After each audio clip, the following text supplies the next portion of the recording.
Good morning students. आज मैं इस वीडियो लेक्चर में आप लोगों को SGF shortage of first scheduling algorithm के एग्जाम्पल कराऊंगी। शॉर्टेज ऑफ फर्स्ट दो प्रकार की होती है, नॉन प्रिमिटिव और प्रिमिटिव। शॉर्टेज ऑफ फर्स्ट में क्या होता था? शॉर्टेज ऑफ फर्स्ट में जिसका जो शॉर्टेज जॉब मीन्स जिसका बर्स्ट टाइम कम हो, यानी जो एग्जीक्यूशन में कम समय ले, ऐसी जॉब को पहले एग्जीक्यूट करना। ठीक है, फुल फॉर्म क्या है? शॉर्टेज जॉब फर्स्ट, यानी जिस प्रोसेस का जो बर्स्ट टाइम है वो छोटा होता है, पहले उसको एग्जीक्यूट किया जाता है।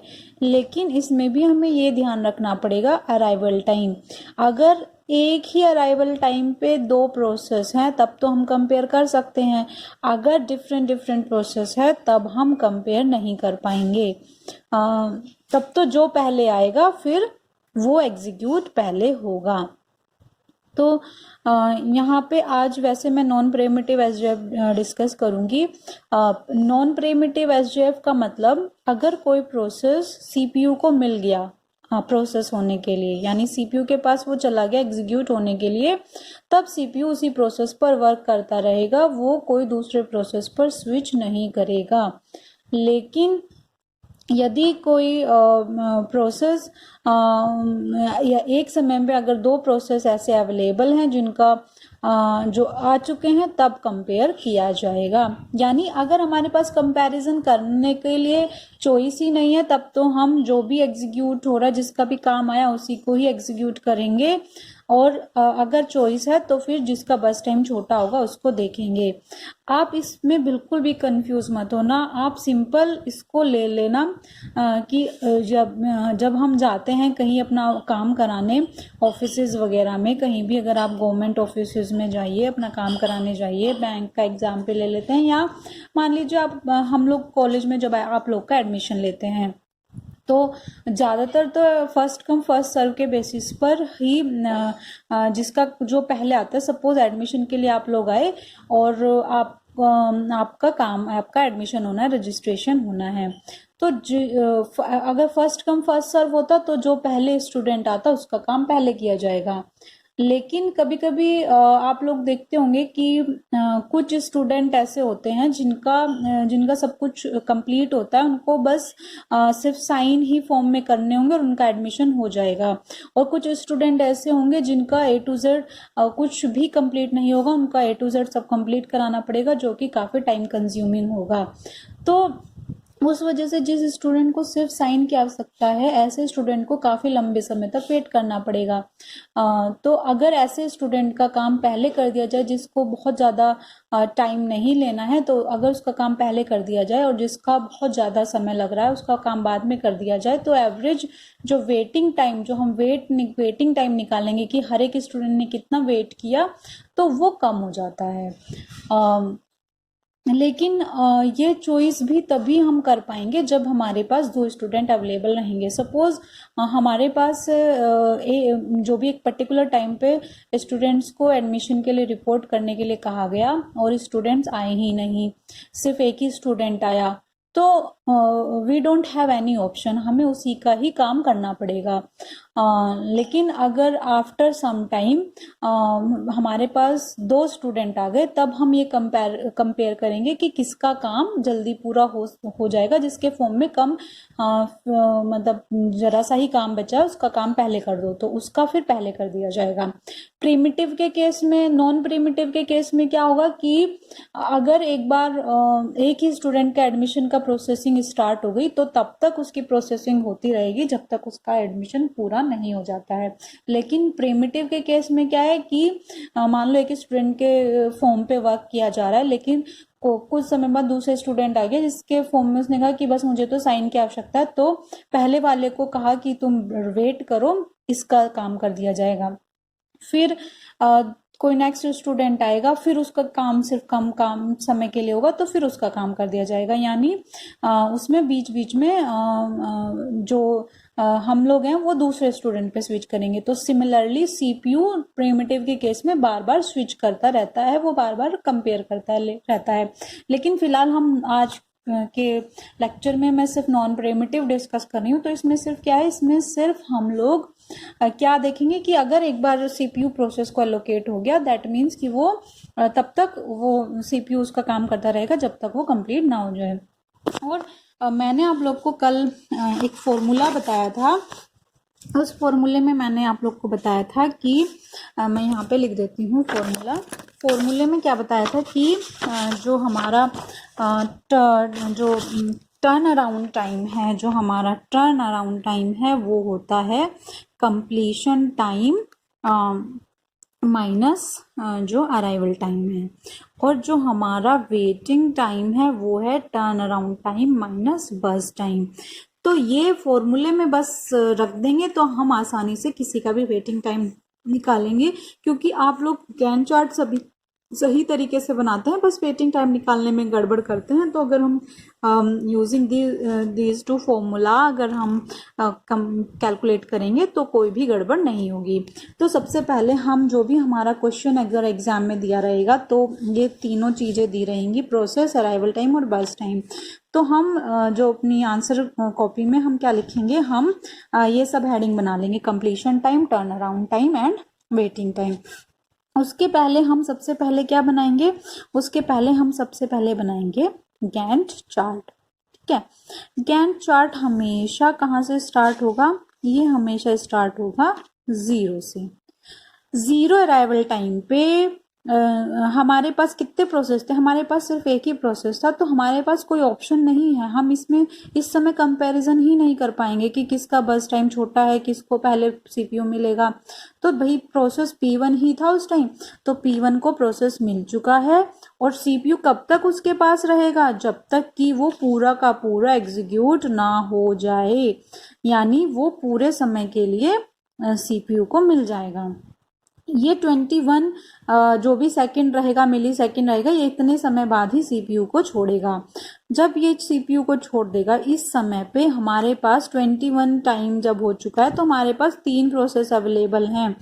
तब हम चॉइस करेंगे कि इनमें से जो सबसे छोटा उसको प्रोसेस पहले मिले। तो सबसे पहले किसको मिलेगा प्रोसेस, P4 को। 2 बस टाइम के लिए एग्जीक्यूट होगा यानी 23। फिर किसका छोटा है, P2 का, फिर से कितने समय के लिए मिलेगा, 3 यानी 26। फिर किसका छोटा है, P3 का, और कितने समय के लिए मिलेगा, 6 यानी हो गया हमारा 32। तो अब हम यहाँ से देख के कंप्लीशन टाइम लिख सकते हैं इजीली। तो P1 कब कंप्लीट हुआ, 21 पे। P4 कब कंप्लीट हुआ, 23 पे। P2 कब कंप्लीट हुआ, 26 पे। और P3 कब कंप्लीट हुआ, 32 पे। ये हमने गैंट चार्ट से देख के कंप्लीशन टाइम लिख लिया। अब टर्न अराउंड टाइम क्या होता है, completion time minus arrival time. तो यानी 21, 26 माइनस 1, 25, 32 माइनस 2 यानी 30, 23 माइनस 3 यानी 20। अब वेटिंग टाइम क्या होता है, टर्न अराउंड टाइम माइनस बस टाइम, यानी 0, ये 22 और 25 माइनस 3 यानी 22, एंड ये टर्न अराउंड टाइम इसका 30 माइनस 6 यानी 24, और P4 का कितना हुआ, 20 माइनस 2 यानी 18। ये हमने सबका वेटिंग टाइम यहाँ से निकाल लिया, टर्न अराउंड टाइम माइनस बस टाइम करके।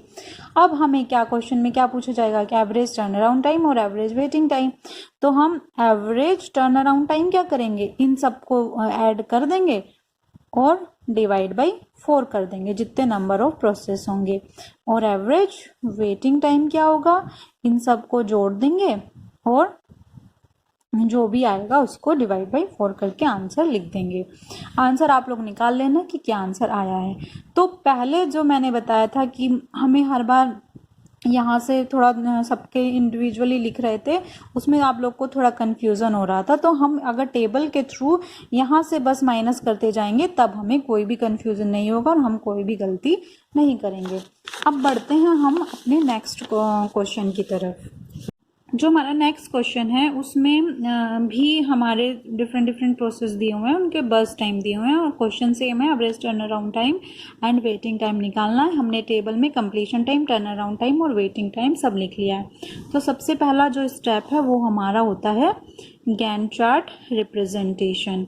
0 से स्टार्ट होगा। 0 पे हमारे पास कितने प्रोसेस है, हमारे पास सिर्फ एक ही प्रोसेस है P1, यानी हमने P1 को CPU को दे दिया। कब तक दे दिया, पूरे समय के लिए दे दिया, ठीक है। अब 6 पे हमारे पास देखो तीनों प्रोसेस आ चुके हैं। अब अगेन हम चॉइस कर सकते हैं कि किस प्रोसेस को हमारे पास 3 प्रोसेस अवेलेबल हैं, according to their burst time हम उनको जो सबसे छोटा होगा उसको CPU मिलेगा, यानी P3 को मिलेगा कितने समय तक के लिए, 2 तक के लिए, P6 और 2 8। फिर किसको मिलेगा, P4 को कितने समय के लिए, 11। फिर किसको मिलेगा, P2 को कितने समय के लिए, 11 और 4 15। तो कंप्लीशन टाइम लिख लेंगे। P1 का है 6, P2 का है 15, P3 का है 8, P4 का है 11। Turn around time CT minus AT, यानी 6 14 6 8। Waiting time turn around time minus burst time, यानी 0 10 4 एंड 5। तो एवरेज वेटिंग टाइम क्या होगा, सबको जोड़ देंगे divide by 4। Average turn around time सबको जोड़ देंगे डिवाइड बाई जो भी 4, जितने भी नंबर ऑफ प्रोसेस होते हैं।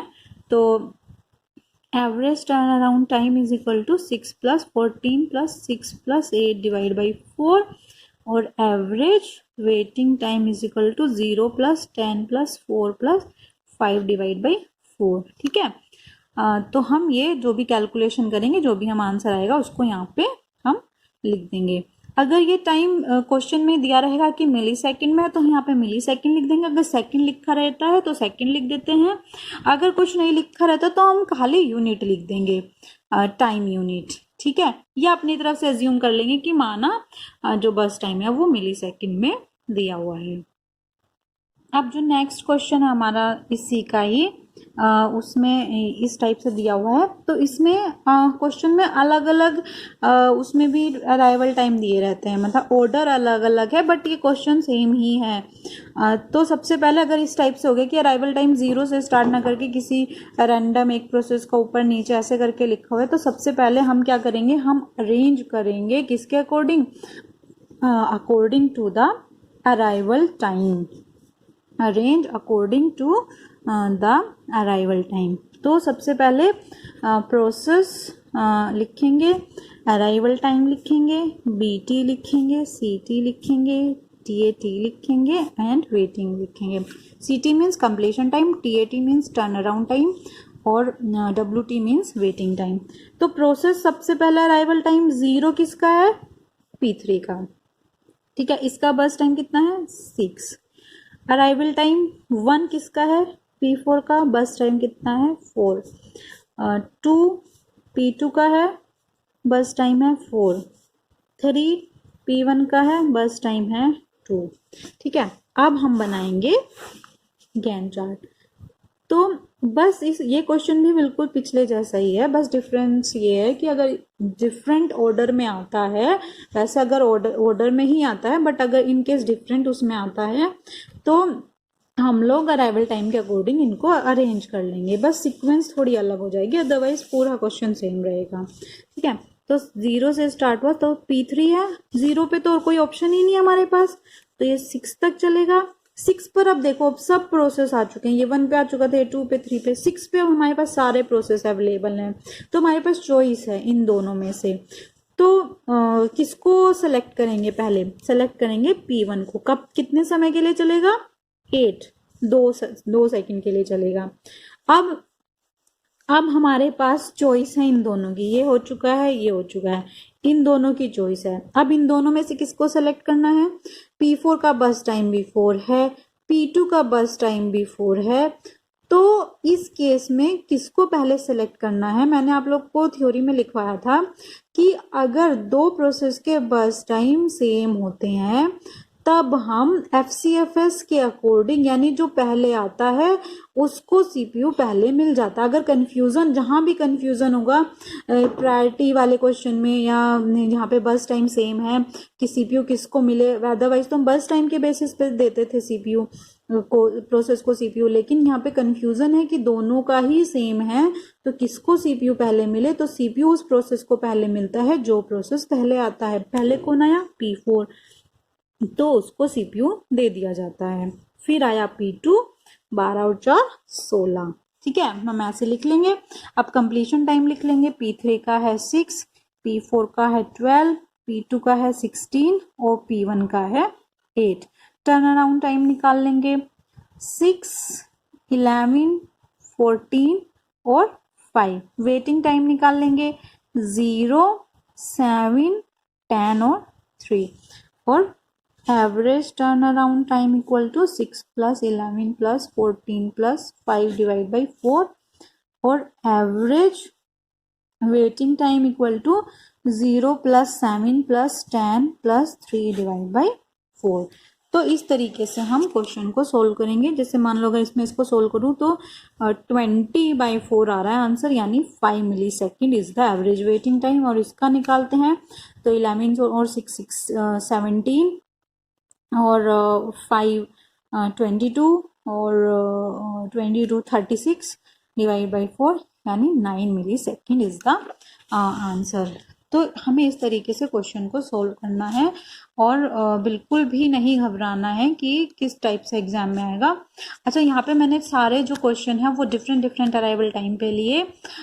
कई बार क्वेश्चन में ये भी होगा कि सभी 0 अराइवल टाइम पे आ जाएंगे, जितने भी प्रोसेस हैं सब 0 अराइवल टाइम पे आ जाएंगे, तो हम यहाँ 0 0 लिख लेंगे।